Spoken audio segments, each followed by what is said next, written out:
Hhayi-ke enhla nasezansi asibingelele. Sisahleli naye kuNkululeko kuyo le ngosi. Ake sizifuneke sizithole ukuthi singobani thina. Ungasilandela-ke laphana epejini lethu ku-YouTube channel, ufike usearch-e uthi I Know My Story. Bese ufike ulayikha, usubscribe. Ungasiboleka-ke udlebe wena olandela leli page likaMabhodla. Sisahleli naye-ke uNkululeko uMfokaZulu.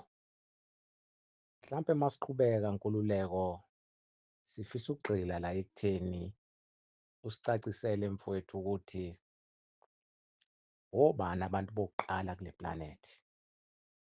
Njengoba abanye benenkolelo ukuthi abantu bokuqala kule planet ama-Khoisan.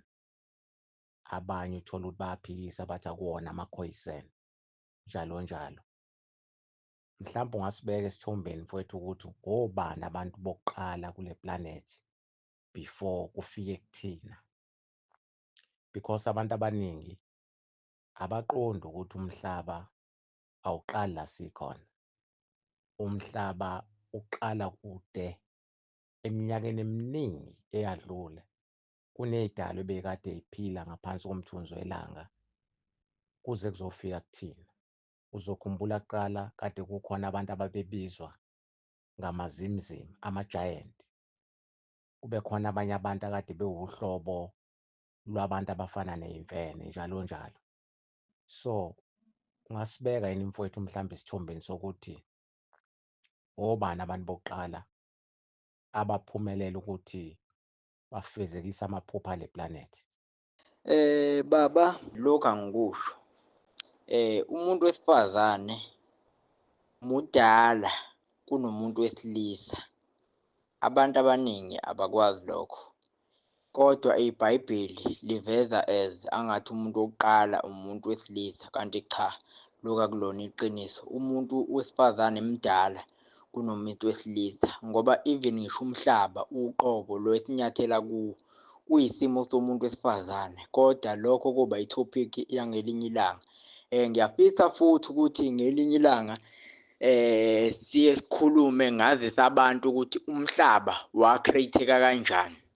Umhlaba ukuthi wa-create-eka kanjani, ilanga la-create-eka kanjani, imuni ya-create-eka kanjani. Kunomuntu mhlawumbe ozoyibuza ukuthi ngoba nje uNkululeko wayengekho kwenzeka lento, uyithathaphi lento? Yabo, uyobe lithathaphi lelo lwazi. Number 2, abantu bangafisa ukuthi bazi ukuthi mina nginehlo lwesithathu likamoya engikwazi ukufuna ngalo zonke izinto eseke zenzeka la emhlabeni before singakafiki thina. Leli hlo ngiyakwazi ukubuka ngalo futhi ukuthi eminyakeni ezayo la emhlabeni kuzokwenzakalani. Kuningi engikwaziyo okuzokwenzeka eminyakeni ezayo kuleli zwe. Nezinto esezenzeka before ukuthi kwakwenzakalani, lokho ngiyakwazi ukukufuna. Baba, angikusho lokhu. Ziningi izidalwa eseke zaphila la emhlabeni ngokwehlukahlukana kwazo. Eminyakeni e-more than 1.3 billion year eseyadlula. Ziningi iy'dalwa ezaphila ngokwehlukahlukana kwazo la emhlabeni ey'ngafani zabantu ezizinhlobonhlobo. Kodwa ngifisa ukuthi ngikhulume la kuqala khona kwakheka isimo somuntu ofana nawe nami, noma ubukeka njengami nawe. Le ndaba yaqala kanje. Ngithe umuntu wesifazane mdala kunomuntu wesilisa. Into eyenzeka baba, umuntu wokuqala ngqa emhlabeni sekuzokwakheka lokhu luhlobo lwabantu oluyithi waphuma emanzini. IBhayibheli lisitshela ngo-Eva no-Adam. Kodwa angizukhuluma ngendaba yalabo bantu bobabili ngoba iqala ngenye indlela. Kepha umuntu wokuqala ngqa baba waphuma emanzini, waphuma olwandle. Umuntu wokuqala ngqa waphuma olwandle, wakhafulwa ulwandle, ephuma ekujuleni kolwandle. Ngamanye amazwi ngizama ukuthi umuntu e-create-eka wakhandeka esibelethweni solwandle. Abantu abakwazi lokho ukuthi ulwandle linesibeletho. Umuntu wa-create-eka esibelethweni solwandle, wayesekhafulwa amagagasi olwandle. Ingakho futhi umuntu enosawoti omningi emzimbeni, ngoba even ngisho ingane encane izalwa inosawoti enawo umuntu ingakho ehlala enosawoti omningi. Kodwa ngeke ngizwe abantu bethi ngenxa yosawoti esiwudlayo kwathini, kodwa umuntu ezalwa nje ephuma esibelethweni sikanina usuke enosawoti omningi. Lokho kufakazela lokho engikushoyo ukuthi umuntu waphuma olwandle, esibelethweni solwandle, wakhafulwa amagagasi olwandle, wayesephumela ngaphandle. Nakhona futhi lolo hlobo lomuntu kwakuwumuntu wesifazane, kwangeyena umuntu wesilisa, kwaphuma umuntu wesifazane. Umuntu wahlala esibelethweni solwandle, umuntu ekhandeka esibelethweni solwandle wahlala 9 months. Njengoba nje lisho iBhayibheli, abelungu sebayijika lento bayibhala ngenye indlela, bayikhanda ngenye indlela, kodwa umuntu akheka wahlala esibelethweni solwandle, umuntu wokuqala 9 months, wakhafulwa amagagasi olwandle. Nakhona kwakuwumuntu wesifazane. Nakhona futhi lo muntu wesifazane wayengeyedwa, baningi abantu besifazane abaqhamuka khona lapho olwandle ngobuningi babo, njalo umuntu wesilisa akekho. Labo bantu besifazane bokuqala babebukeka sazimfene, benoboya obuningi emzimbeni, bephila la emzimbeni, behamba begxoba emhlabeni behlale begxoba endaweni entsha, behamba beyiqoqo, behamba bebaningi labantu, bedla izithelo, bengazi noma liyaphuma noma liyashona, umqondo umncane, bengazi nokuthi yini ukutshala. Yonke lento esesikwazi ukuyenza namhlanje bengayazi. Kwaze kwaqhamuka isikhathi lapho okwaqhamuka khona izidalwa ezayizofuna igolide kuleli zwe, ezaseyitholile ukuthi igolide zingalithola kwiplanet Earth. Lezi zidalwa zaziwa ngama-Anunnaki, kodwa lama-Anunnaki kwakuyilama-Anunnaki ayenobunkulunkulu ngoba ayenamaphiko. Izona izidalwa ezafika la emhlabeni ngoba kunento ezazifuna, zaseyitholile ukuthi igolide zingalithola kule planet. Uma ifika lezi zidalwa zehla zaziwu-200, zehla zinamaphiko, ziqhamuka kwenye amaplanethi akhona, njengoba amaplanethi emaningi ngokwehlukahlukana kwawo.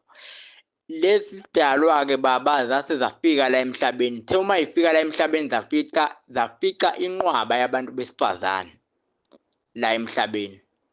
Lezi zidalwa ukuqhamuka kwazo zayiqhamuka zaziphethe imphako ezazizoyidla, zaziphethe inqwaba yama-aphula. Njengoba nje namhlanje emhlabeni sesinama-aphula, ama-aphula ukuqhamuka kwawo aqhamuka ngalezi zidalwa, ziqhamuka nawo kwamanye amaplanethi, ngoba even kwiplanethi yawo maningi kakhulu ama-aphula. Ama-aphula aqhamuka kwenye amaplanethi akhona nje la ngaphandle kwale planet kaQueen Mother Earth. So ngizama ukuveza ukuthi-ke into eyenzeka ngaleso sikhathi, lezi zidalwa ezama-Anunnaki ezazinamaphiko yizo-ke ezafike zafundisa abantu besifazane ukutshala, zisebenzisa i-aphula baba. Zisebenzisa u-aphula, zafundisa abantu besifazane ukutshala, zafundisa abantu besifazane ukulima, zafundisa abantu besifazane izinto ey'ningi, zafundisa abantu besifazane nokubasa umlilo lapho umuntu wesilisa baba akekho. Ngoba lezi zidalwa yizona ezathi asakheni umuntu ngomfanekiso wethu, zaseyilala nabantu besifazane ezazibaficela emhlabeni. Kwase qhamuka lapho-ke umuntu wesilisa. Umuntu wesilisa waqhamuka kanjalo-ke baba. So abantu bokuqala-ke baba babenoboya obuningi emzimbeni, abantu bokuqala. So lezi zidalwa zalala-ke nabantu besifazane laba ababeyinzalo yolwandle, beqhamuka olwandle, zalala. Kwase kuzaleka abantu besilisa, kwaqhamuka abantu besilisa, kwaphinde kwazaleka ney'ngane zabantu besifazane, kanjalo ngokwehlukana. Lapho-ke akusaphumi-ke abantu abasebenoboya obuningi emzimbeni, sekuqhamuka abantu nje abafana nathi ngokwehlukahlukana kwabo. Kodwa nje engingakusho ukuthi ziningi izidalwa ezaqhamuka even ngisho after labantu laba engikhuluma ngabo, njengoba kwagcine sekucreate-eka nohlobo lwabantu ababebade futhi khona lapho kuleso sumo, ngoba lama-Anunnaki ayenamaphiko, ahlala isikhathi eside futhi la emhlabeni kakhulu, ahlala isikhathi eside kakhulu, ey'tika ngabantu besifazane, bemitha, kuzalwa iy'ngane, yonke leyo nto. babafundisa-ke nezinto ey'ningi, babafundisa ukutshala, babafundisa ukutheza, babafundisa ukulayitha umlilo ngamatshe. Yayibo leyo nto. So ziningi-ke iy'dalwa, ukuqhamuka komuntu waqhamuka kanjalo. Umlando nje lowo engawubeka ukuthi umuntu waqhamuka kanjalo.